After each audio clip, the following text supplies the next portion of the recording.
الرحمن، اب رحمان کا معنی ہے مہربان۔ رحمان کیسے ہیں؟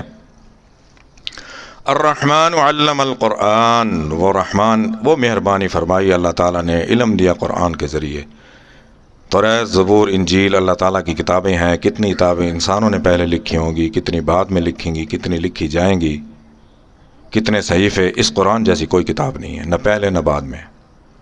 جو علوم قرآن نے دیے، اللہ تعالیٰ نے قرآن کے ذریعے دیے، یہ علوم پہلے نہیں تھے نہ بعد میں آئیں گے، ہر چیز اس میں موجود ہے۔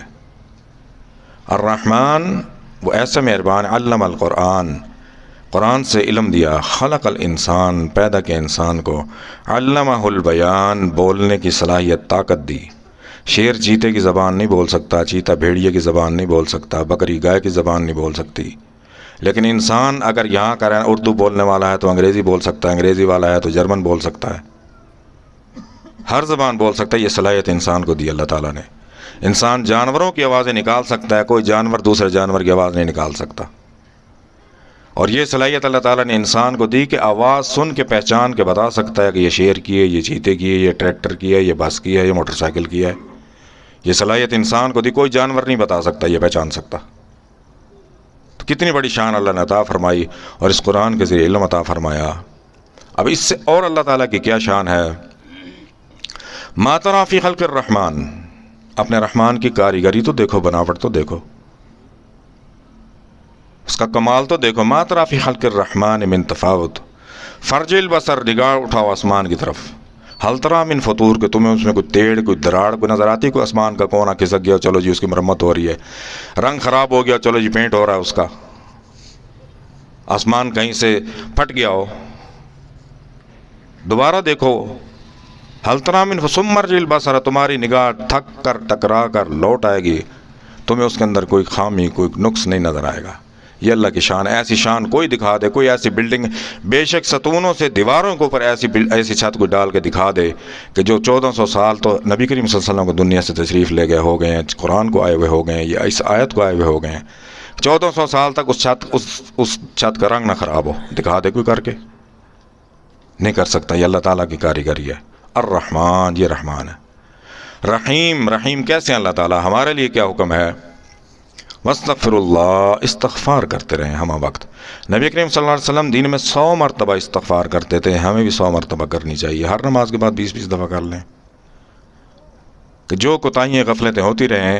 واستغفر اللہ، اللہ سے استغفار کرتے رہیں۔ ان اللہ غفور الرحیم، اللہ تعالیٰ غفور ہیں، مہربان ہیں، بخشنے والے ہیں۔ یہ رحم اللہ کا، اللہ بخش دیں گے۔ موسیٰ علیہ السلام نے آدمی کو مکہ مارا، فوقذہ، موسیٰ مکہ مارا، فقضى علیہ، وہیں ڈھیر ہو کے مر گیا۔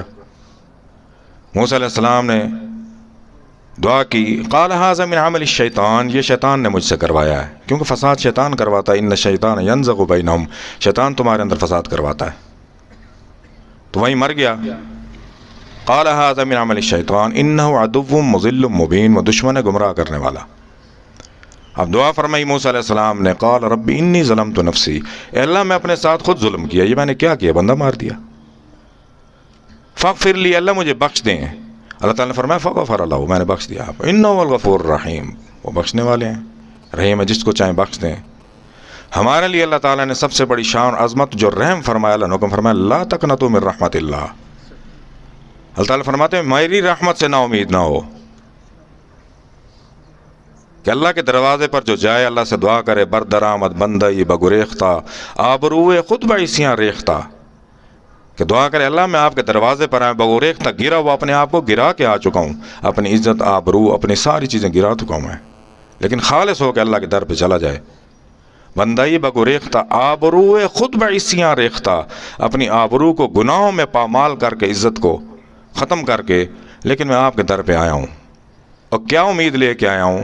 آبروئے خود بعیسیاں ریختہ، نا امید از رحمت شیطان بود، آپ کی رحمت سے نا امید صرف شیطان ہے۔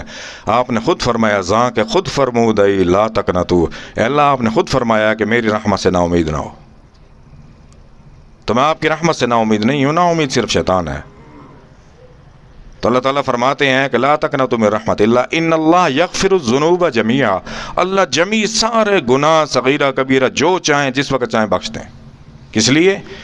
ان اللہ الغفور الرحیم، اللہ تعالیٰ بخشنے والے ہیں، مہربان ہیں. اور سب سے بڑا اللہ تعالیٰ جب بخش دیں گے قیامت کے دن، نبی کریم صلی اللہ علیہ وسلم شفاعت فرمائیں گے، نبی کی امت کی سب کی بخشش ہو جائے گی. اب سب سے بڑا اللہ کا رحم کیا ہے؟ اگر وہیں قیامت کے دن چٹیل میدان میں سب کو بیٹھا دیا جائے کہ کوئی آپ سے کام نہیں لیا جائے گا، بیگار نہیں لی جائے گی، زیادتی نہیں ہوگی، کچھ نہیں ہوگا، نہ آپ کو سردی لگے گی نہ گرمی، یہیں بیٹھے رہیں میدان میں، نہ آپ کو سزا ہوگی. تو اللہ نے رحم فرمایا کہ آگے بخشنے کے بعد جنت میں داخل فرما دیا، انعامات، نواشات، باغات دے دی. یہ سب سے بڑا رحم آخرت کے لیے. اگر وہیں اللہ تعالیٰ بٹھا دیں قیامت کے دن میدان میں بیٹھے رہو تو کیا کر سکتا ہے؟ کوئی کچھ نہیں کر سکتا. تو اللہ تعالیٰ نے پھر جنت کے درجات بنا دیے. نبی کریم صلی اللہ علیہ وسلم فرمایا ہے کہ الجنت 100 درجہ، جنت کے 100 درجے ہیں. وہ درجتن کا درجاتھا، ان درجوں میں سب سے بڑا درجہ ہے درجۃ الفردوس، و جنت الفردوس ہے، سب سے بڑا درجہ ہے. تو یہ ہے رحمان اور رحیم. یہ دوسری آیت.